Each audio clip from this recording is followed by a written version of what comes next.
Sainas beauty academy join ചെയ്യൂ. നിങ്ങൾക്കൊരു മികച്ച ബ്യൂട്ടീഷ്യൻ ആവണമെന്നാണോ ആഗ്രഹം?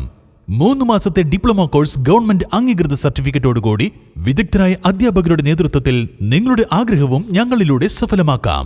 കൂടാതെ സൈനാസ് മേക്ക് ഓവേഴ്സ് നിങ്ങൾക്കായി ഞങ്ങൾ ഒരുക്കുന്നു മികച്ച ബ്യൂട്ടി ട്രീറ്റ്മെന്റുകൾ. Bridal makeup, party makeup, fashion makeup, എല്ലാവിധ സ്കിൻ ട്രീറ്റ്മെന്റുകളും, ഹെയർ ട്രീറ്റ്മെന്റ്, സെമി പെർമനന്റ് മേക്കപ്പുകളായ മൈക്രോ നീഡിലിംഗ്, കൂടാതെ വാക്സ് റിമൂവൽ, സ്പാ ട്രീറ്റ്മെന്റുകൾ തുടങ്ങിയ സേവനങ്ങൾ അത്യാധുനിക മിഷനറികളുടെ സഹായത്തോടുകൂടി ഞങ്ങളുടെ മികച്ച ടെക്നീഷ്യന്മാർ ചെയ്തു നൽകുന്നു. Feel the difference. Zainas beauty academy and Zainas makeovers, new bus stand, Nilambur.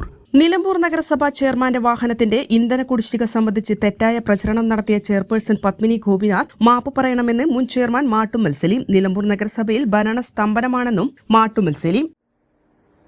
Nilambur chairman എന്ന് പറയുമ്പോൾ നിലമ്പൂരിനെ സംബന്ധിച്ചിടത്തോളം മാട്ടുമ്മൽ സലീമിനെ അറിയാം. പക്ഷെ പുറത്തുകൂടെ ഇത്തരം ഒരു പ്രചരണം ചാനലുകളിലൂടെ വരുമ്പോൾ അത് നിലമ്പൂരിൽ തന്നെ ഒരു അപമാനമാണെന്നാണ് ഞാൻ മനസ്സിലാക്കുന്നത്. കാരണം 1 മാസം കൊണ്ട് ചെയർമാൻ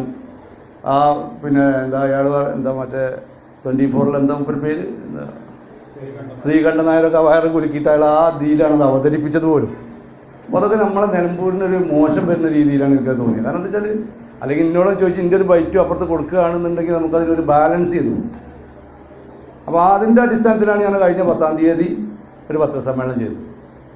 ഞാനന്ന് എൻ്റെ സുഹൃത്തുക്കളായ പത്രസഹോദരരോട് പറഞ്ഞു, ഇത് പച്ചക്കള്ളം പ്രചരിപ്പിക്കുകയാണ്, ഇത് നമ്മുടെ നാടിന് അപമാനകരമായ ഒരു പ്രവർത്തനമാണ് ബഹുമാനിയായ നിലമ്പൂർ മുനിസിപ്പൽ ഇപ്പോഴത്തെ ചെയർപേഴ്സൺ ചെയ്യുന്നതെന്ന് ഞാൻ പറഞ്ഞു. വളരെ സത്യസന്ധമായിട്ടാണ് നമ്മളെ സംബന്ധിച്ചിടത്തോളം ഈ 5 വർഷവും നിലമ്പൂർ മുനിസിപ്പാലിറ്റി ചെയർമാൻ എന്നുള്ള നിലയിലും നിങ്ങളുടെ എല്ലാം വരെ വോട്ട് വാങ്ങി ഇടതുപക്ഷത്തെ ജയിപ്പിച്ചു എന്നുള്ള നിലയിൽ നല്ല രീതിയിലാണ് ആ 5 വർഷവും നമുക്ക് മുൻപോട്ട് കൊണ്ടുപോകാൻ കഴിഞ്ഞത്. ആ 5 വർഷത്തിനിടയ്ക്ക് ഇതിന് മുമ്പത്തെ ചെയർപേഴ്സൺ ആയിരുന്ന ഇപ്പോഴത്തെ ചെയർപേഴ്സൺ ഒരു പ്രാവശ്യം പോലും നിങ്ങളുടെ മുമ്പിൽ വന്ന് സംസാരിക്കാനോ അല്ലെങ്കിൽ അതിനുള്ളൊരു ഇടവോ ഞാൻ നമ്മൾ കൊടുത്തിട്ടില്ല. അപ്പോൾ ഇപ്പം ഞാൻ നിങ്ങളെ കാണാൻ വന്നത്, ഈ കഴിഞ്ഞ ദിവസം നിലമ്പൂർ മുനിസിപ്പാലിറ്റിയിൽ കൗൺസിൽ യോഗം ഉണ്ടായിരുന്നു. ഈ കൗൺസിൽ യോഗത്തിൻ്റെ 5ാമത്തെ അജണ്ട നിങ്ങൾക്കെല്ലാവർക്കും കിട്ടിയിരിക്കും, നിങ്ങളെല്ലാവരും കണ്ടിരിക്കും എന്നാണ് ഞാൻ മനസ്സിലാക്കുന്നത്. അതിനെക്കുറിച്ച് വളരെ വിശദമായിട്ട് കൗൺസിൽ ചർച്ച ചെയ്തു. കൗൺസിലേക്ക് വരികയാണ് സാധൂകരണത്തിന്. ഇത്രയും ഒരു വലിയ അഴിമതി സാധൂകരിക്കുക എന്ന് പറഞ്ഞാൽ എന്താണ് മനസ്സിലാക്കിയത്? നിലമ്പൂർ നഗരസഭാ ചെയർമാന്റെ വാഹനത്തിന് ഇന്ധനം അടിച്ചതിന് മുൻ ഭരണസമിതി 1,89,000 രൂപ കുടിശ്ശിക ആക്കിയെന്നും അത് തീർക്കുന്നതുവരെ ഔദ്യോഗിക വാഹനം ഉപയോഗിക്കില്ലെന്നുമാണ് ചെയർപേഴ്സൺ പറഞ്ഞിരുന്നത്. ഓട്ടോറിക്ഷയിൽ സഞ്ചരിച്ച് ചെയർപേഴ്സൺ വാർത്ത സൃഷ്ടിക്കുകയും ചെയ്തു.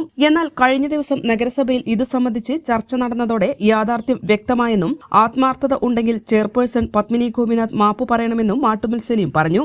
നഗരസഭയിൽ ഇപ്പോൾ ഭരണസ്തംഭനമാണെന്നും നഗരസഭാ സെക്രട്ടറി ലീവെടുത്ത് പോയിരിക്കുകയാണെന്നും സലീം പറഞ്ഞു. സ്ഥിരം സമിതിയിൽ ചർച്ച ചെയ്യാതെ ചെയർപേഴ്സൺ തീരുമാനങ്ങൾ എടുക്കാനാണ് ശ്രമിക്കുന്നത്. ഭിന്നശേഷിക്കാർക്കുള്ള ഫിസിയോതെറാപ്പി സെന്റർ അടച്ചു. വയോജനങ്ങൾക്കുള്ള പകൽ വീടുകളും അടയ്ക്കാനാണ് ശ്രമിക്കുന്നത്. നഗരസഭയുടെ നേതൃത്വത്തിലുള്ള പാലിയേറ്റീവ് പ്രവർത്തനങ്ങളെ തടസ്സപ്പെടുത്തുകയാണെന്നും സലീം ആരോപിച്ചു. ഭിന്നശേഷിക്കാരെയും വയോജനങ്ങളെയും ബുദ്ധിമുട്ടിക്കാൻ ശ്രമിച്ചാൽ ശക്തമായ പ്രക്ഷോഭം ഉണ്ടാകുമെന്നും സലീം പറഞ്ഞു. N4 news, Nilambur.